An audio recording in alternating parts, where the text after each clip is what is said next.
Hey everybody, I'm here for the Excerpt vlogs for Fresh New List of YA this month, what is it, July, and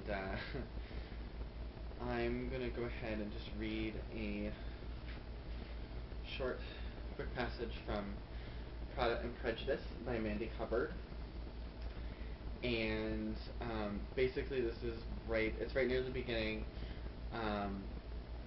when Callie has already tripped in her Prada heels and is just waking up in 1815. So, here we go. Chapter 3. There's a pounding inside my skull like a jackhammer is drilling out my eyeballs. Nausea wells up, but I sit still for a few long moments, keeping my eyes closed until it abates, and the pounding in my head fades to a drumbeat in the background. I ease one eye open, waiting for the pounding to resume, but it doesn't. I open my other eye, but the headache is gone. Whew. Once my eyes are open, however, a new problem presents itself. I'm sitting in dirt. Damp, mucky dirt. My left hand, the one I'm leaning on, is sinking in it. I snap my head upward. My pulse quickens and the scream catches in my throat. What is this? I'm surrounded by trees, and not a few trees, like I might have been moved from the sidewalk to a nearby park. This is big enough to be a national forest. The sun is setting, and all I can see are tree trunks and shadows and more dirt. Some birds have the nerve to chirp like this is just another day in their lives. This makes no sense. None at all. My hand shakes as I reach out to rub my eyes. Sure, I'm hallucinating. When I open them again, nothing has changed. Oh god, oh god, oh god, what is going on? This is wrong, all wrong. I look around, forcing myself to take several long, slow breaths. Do not panic. There has to be a simple explanation for this. My shopping bags are gone, all three of them. Have I been robbed? My purse is still gripped tightly in my hand, and a quick glance tells me the contents are still intact. So where's the rest of my stuff? I glance down at my feet, and am relieved to see my $400 Prada shoes. Oof. I pull my knees up to my chest and rest my forehead on them. My left temple is tender and sore where it hit the concrete. I chew on my lip and look around again. What on earth is going on? I bought these shoes, took a few steps, fell down, and now I'm in the middle of nowhere? This can't be right. I don't remember seeing any trees like this. Maybe they were behind the shops. Maybe someone moved me out of the way of traffic. But as I look in each direction, all I see are more trees. There must be hundreds, no, thousands. The more I see, the more I want to take off running. What the heck is going on? How is it that I smack my head in the middle of London and wake up in the forest? Something howls in the distance and I scramble to my feet. Oh god, does England have wolves? Maybe it was just a dog, but it sounded huge. Really, really huge. I pick up a brisk walk in the opposite direction, my heels sinking in the dirt. I have to hold my arms out to balance myself. It feels like I'm walking in quicksand. This is going to take forever to get anywhere, and the sun is already falling in the sky. That's bad. That's really bad. I don't want to be out here in the dark. I take a deep breath, trying to calm my heart, which has gone crazy in my chest. This is the kind of bizarre thing that happens on the news, not to me. I trip on some tree roots and land on my knees, the mud quickly seeping through my jeans. Tears spring to my eyes as I scramble back to my feet. This is marvelous. Exactly how I wanted to spend my evening. I should be at a party, dancing and exchanging witty barbs with Angela and Mindy, but no, I'm walking around in England's national forest, alone as darkness falls. I still don't get it. Why am I here? What if I'm not even walking in a straight line? I could be circling. I could be out here forever. It's cold and way too silent. The canopy of the forest is blocking most of the remaining light, making it way too dark for my comfort. Did something just move? No, that was just a leaf falling. I'm being paranoid. 10 minutes of walking, cursing England and everything in it, and I hear something. It's like a roaring, almost like a train, except not quite as loud. And then there's a horse whinny. What the heck? That can't be good. I duck behind a giant oak tree, well obscured by the wide trunk, and watch. Please don't be an axe murderer. A carriage appears, pulled by 4 gray horses. Have I woken up in some kind of fairy tale? I stare as the wheels roll by and the ground shakes beneath my feet. The thundering noise quiets as the carriage rolls away, and I realize maybe I should have asked for help. Maybe they were nice people and they could have helped me. A sinking feeling comes over me. What if I'm really, really far away? What if I'm lost forever? They could find my body or something, deep in the woods, and they won't know what happened to me, because I don't know what happened to me.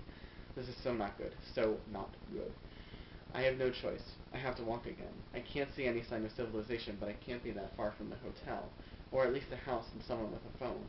I can call Mrs. Bentley, but how am I going to explain this? She doesn't want us leaving the hotel unaccompanied, and I inexplicably end up lost in the woods.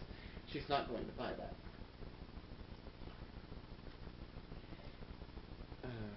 At least the carriage has shown me the road paralleling the path I'm walking, so I move over 50 feet and use that instead. It's only moderately better than the trees. There are deep ruts on both sides, and no gravel, just mud and compact dirt. Thankfully, my heels don't sink here, so I can walk faster. The light is a little better, too, so at least I'm not tripping as much. It's incredibly silent. The only sound is my heels scraping the road, a steady noise that seems far too loud. The sun hasn't disappeared yet, but the moon is rising behind me and the stars are already glittering. The light glints across the scattered mud puddles. I try not to notice that there seem to be so many more stars than there were last night. I walk until the sun is just a sliver on the horizon, wishing I had stopped the carriage and asked for help. My toes are blistered and the back of my feet are raw where the heel keeps rubbing on them. My head spins. Could this be a dream? Maybe I was knocked unconscious and I'm really sitting in the hospital bed coming up with this whole crazy story. That's possible. Sort of. Arg, I can't believe this. Tears sprang to my eyes again, only this time I let them roll down my cheeks. This isn't fair. I didn't do anything to deserve this. Angela should be the one showcasing her survival skills. She made fun of me. Karma is supposed to catch up with things like that, not kick me when I'm down. Today is officially the worst day of my life. Why did I have to talk my mom into letting me go to England? She was right. I wasn't ready for a foreign country. If my mom was here right now, I'd tell her that and beg her to take me home. I'll spend the rest of the summer doing my usual stuff. Movies, surfing the internet, magazines, junk food. Maybe that stuff will never make up for the things I really want, but it won't get me stuck in England's wilderness either. There's something ahead of me. I duck behind a tree again, trying to figure out what it is. I squint. There's a glowing in the distance. Lights! I must be close to someone's house. I jump out from behind the tree and scurry toward the lights, as quickly as my blister-clad toes will let me. My shoes must be ruined by now, $400 down the drain. How am I going to explain that one to my mom? I consider ditching the heels altogether, but being barefoot doesn't seem any better, so I keep them on. As I get within 50 feet of the lights, I realize that they're lanterns, real, flaming, oil-filled lanterns. But it's a house, or at least I can make out a rooftop amidst the shadows. When I reach the crest of a small hill, I'm shocked to see the house that belongs to the rooftop. Calling it a house seems silly. It's a castle. It stretches out before me, perched on a grassy knoll, two big wings on either side of the main entry. Ivy is climbing up one side, its green vines covering the east wing. The entire building is made of stone, like a castle you'd imagine in a fairy tale. And in the dusk it looks both stately and scary. I stare at it for a long moment, wondering what kind of people are inside. They must be super rich. Will they help me, or will they think I'm some crazy runaway teen or something? With no other choice, I limp toward the front door as the rocks transition to cobblestones. My feet are pounding and I'm shivering. It had seemed so warm earlier, but the dampness from the mud has taken all that away. In the last 20 minutes, the wind has kicked up, and it's a whistling through the trees. If they don't help me, I can't bear to think of what I'll be faced with. I pass a big pond with a few geese paddling merrily on its surface and make my way to the entry. The door is huge, twice as tall as it needs to be. It's big enough to be the door to the Emerald City. I close my eyes as I knock. You will help me. You will help me. You will help me. That's all I've got. Be sure to go get this book. It's coming out in paperback, or it's already out in paperback. $8.99. You can totally buy it. It's so cheap. It's such a cute story. So I hope you enjoyed this, and I will see you guys for the Eyes Like Stars excerpt vlog, which should be below this if you're viewing this on my blogspot. Alright? So I'll see you there. Bye!